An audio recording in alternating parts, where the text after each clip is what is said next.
IMF کے قرضے اور پاکستان کو لاحق خطرات۔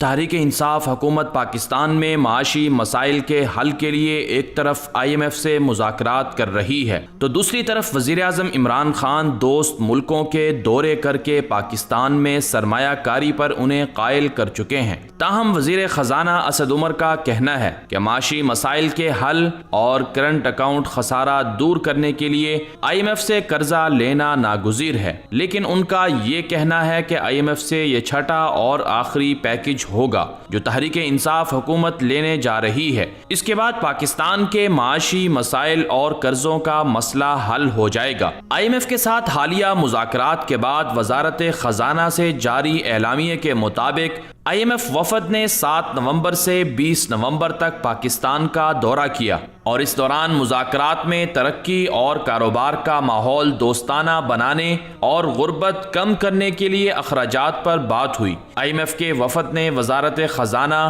منصوبہ بندی، اسٹیٹ بینک، اراکین پارلیمنٹ اور وزرائے خزانہ سے بھی تبادلہ خیال کیا۔ وزارت خزانہ کا کہنا ہے کہ IMF کے ساتھ آئندہ چند ہفتوں میں مزید مذاکرات ہوں گے۔ دوسری جانب معاشی تجزیہ کاروں کے مطابق IMF پاکستان کو بیل آؤٹ پیکج دینے کے لیے تیار ہے، لیکن IMF کی جانب سے قرضوں کی نئی قسط پر سخت شرائط لگائی جا رہی ہیں، جن میں بجلی 20% مہنگی کرنے سمیت ٹیکسوں میں اضافہ، سی پیک منصوبوں اور چینی قرضوں سے IMF کو آگاہی جیسی شرائط شامل ہیں۔ تجزیہ کاروں کے مطابق 1988 سے 2018 تک 30 سالوں میں پاکستان نے IMF سے قرضے لیے، لیکن اس کے باوجود پاکستان میں اکانومی گروتھ ریٹ بھارت اور بنگلہ دیش سے بھی کم رہا۔ 1993 سے 2018 تک 25 سال میں پاکستان میں 5 حکومتوں کو اقتدار ملا۔